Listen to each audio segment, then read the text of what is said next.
Good morning students. हम लोग exercise 5.1 के 18 क्वेश्चन तक डिस्कस कर चुके थे। अब बात आती है क्वेश्चन नंबर 19 की। क्वेश्चन नंबर 19 को हम डिस्कस करने वाले हैं। इसको थोड़ा ध्यान से समझिएगा क्योंकि इसका जो कंसेप्ट है वो बहुत इंपॉर्टेंट है। तो सबसे पहले क्वेश्चन नंबर जो 19 है उसको समझने के लिए आपको एक डेफिनेशन जो है वो करनी पड़ेगी। देखिए क्या है वो डेफिनेशन, हमें समझना पड़ेगा। अगर हम क्लोज ब्रैकेट के अंदर एक्स को रख रहे हैं, ठीक है, तो इसको हम कहते हैं ग्रेटेस्ट इंटीजर। ये जो ब्रैकेट होती है ग्रेटेस्ट इंटीजर को डिनोट करती है, मतलब महत्तम पूर्णांक। अब महत्तम पूर्णांक क्या होता है? महत्तम पूर्णांक का मतलब जैसे ब्रैकेट के अंदर यहाँ पे क्या चल रहा है, स्क्वायर ब्रैकेट के अंदर एक्स चल रहा है, तो इसका जो भी मान आएगा वो क्या आएगा, या तो एक्स के बराबर आएगा या फिर एक्स से कम आएगा। ठीक है, जो इसकी वैल्यू आएगी वो क्या आएगी हमारे पास, जो ग्रेटर इंटीजर एक्स होता है वो या तो एक्स के बराबर आएगा या एक्स से क्या आएगा, कम आएगा। तो हमेशा ये चीज़ होती है, इसको कहते हैं हम महत्तम पूर्णांक। अब देखिए इसको समझते कैसे हैं, पहले इसका फिजिकल मीनिंग हम समझते हैं कुछ जनरल एग्जांपल्स के थ्रू। या आप लोगों को डेफिनेशन क्लियर होनी चाहिए, ऐसा एग्जाम में नहीं आएगा कि ये होता क्या है क्या नहीं है, पर आपको समझ आना चाहिए। जैसे कि कोई भी मतलब दशमलव वाला मान ले लीजिए, जैसे मैंने लिया 1.5 अगर मैं ले रही हूँ, इसका ग्रेटेस्ट इंटीजर क्या बनेगा।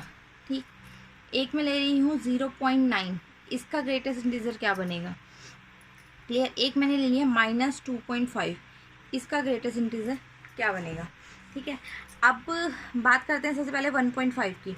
अब देखो सबसे पहली बात तो जो इसका आंसर आना चाहिए वो डेसिमल में नहीं आना चाहिए, दशमलव वाला आंसर नहीं आना चाहिए।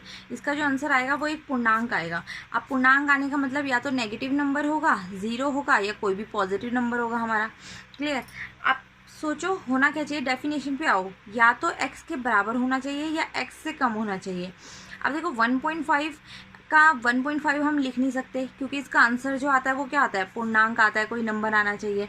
तो 1.5 से कम कौन सा पूर्णांक होता है, 1.5 से कम कौन सा पूर्णांक होता है, 1। तो ये आ जाएगा। इससे बड़ा हम नहीं ले सकते क्योंकि या तो हम उसके बराबर लेंगे या उससे कम, और होना क्या चाहिए, पूर्णांक।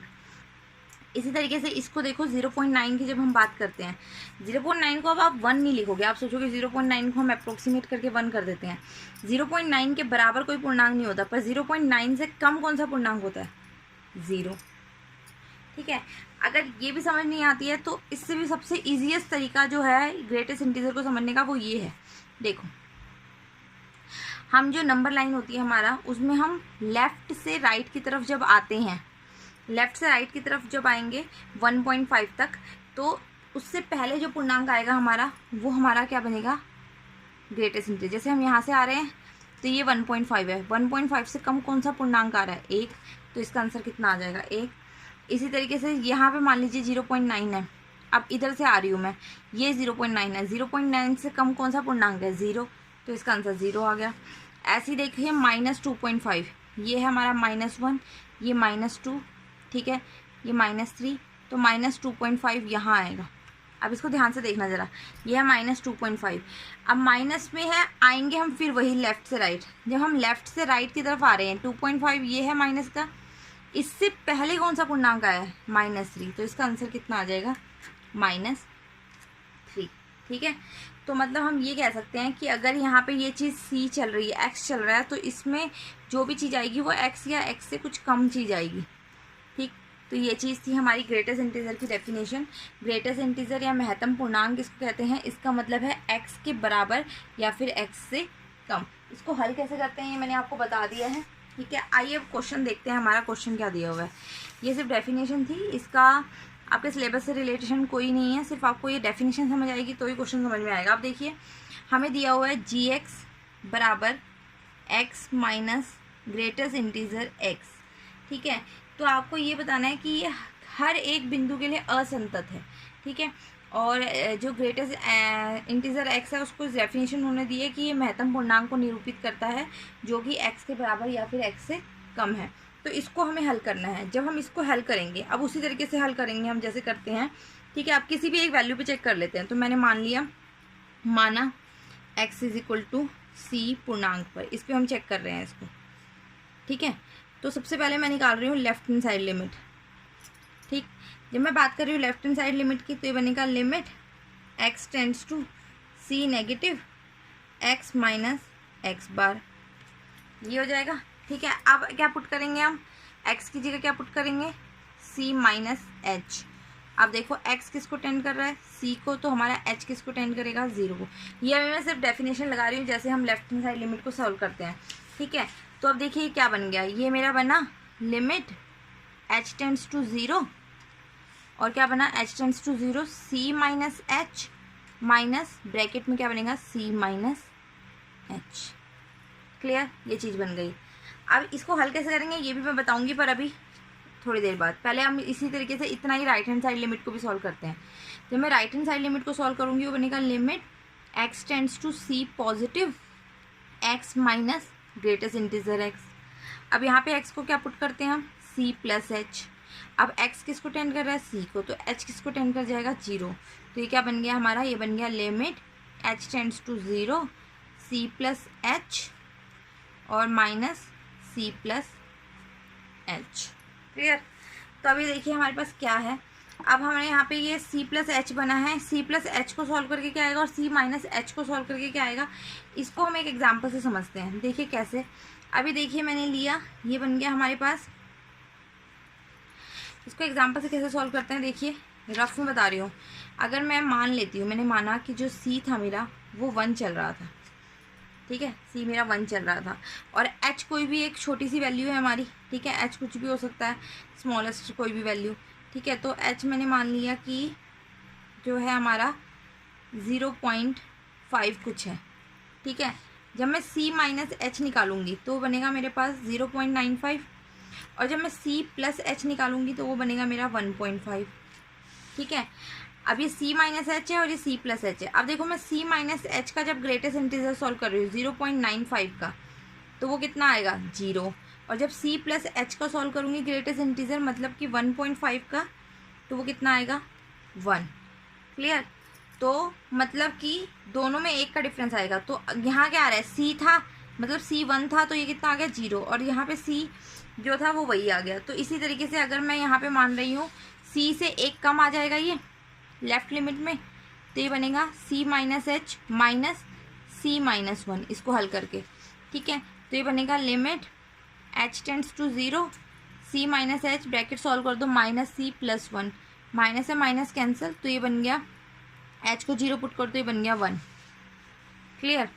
अब जब हम बात करते हैं राइट लिमिट की, राइट लिमिट की मैंने अभी बोला सी प्लस एच जो था वो वापस कितना आ रहा है हमारा, सी प्लस एच का ग्रेटेस्ट इंटीजर सी आ रहा है, तो बनेगा सी प्लस एच माइनस सी से सी कैंसिल आउट हो गया हमारे पास। तो यहाँ पे क्या बचा, एच की लिमिट पुट करोगे तो 0। तो it means left hand side limit जो है वो आपकी राइट हैंड साइड लिमिट के इक्वल नहीं आ रही है, ठीक है।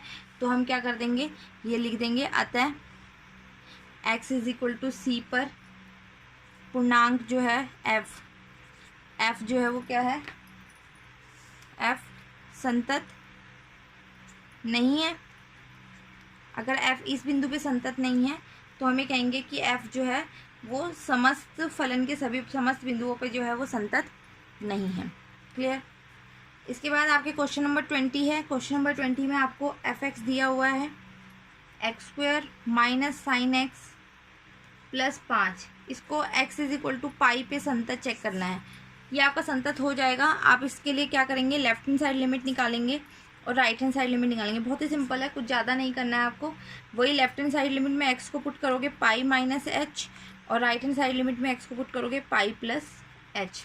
इसको आप सॉल्व करोगे तो लेफ्ट लिमिट और राइट लिमिट आपकी बराबर आ जाएंगी, तो ये बिंदु जो है वो संतत बन जाएगा। क्लियर। उसी तरीके से नेक्स्ट जो आपका क्वेश्चन नंबर 21 था, क्वेश्चन नंबर 21 में आपको दिया हुआ है sign x plus cos x, ठीक है, sign x minus cos x, अलग अलग क्वेश्चन दिए हुए हैं। मैं एक पार्ट बता रही हूँ, आप इस तरीके से करेंगे, ठीक है। क्योंकि आपका जो कोई भी वो है, हम कहते हैं कि प्रत्येक, इसको लिखा गया प्रत्येक त्रिकोण मितीय फलन, सॉरी मितीय की स्पेलिंग गलत है, त्रिकोण मितीय फलन जो है वो संतत होता है। ठीक है, तो इसका मतलब sine x comma cos x दोनों क्या हो जाएंगे, आपके संतत हो जाएंगे। और दो संतत फलन का योग भी आपस में संतत होता है, ये लिखोगे, तथा दो संतत फलनों का योग भी क्या होता है, संतत होता है। तो आप डायरेक्टली कह देंगे this implies sine x plus cos x आपका क्या हो जाएगा, संतत। अब sine x plus cos x संतत है, इसी तरीके से sine x minus cos x हर एक में इसी तरीके से लिखना है आपको। तो ये पूरा क्वेश्चन जो है, ये सारी चीज़ें आपकी क्या हो जाएंगी, संतत हो जाएंगी। ठीक है, इसी तरीके से क्वेश्चन नंबर 22 भी हो जाएगा।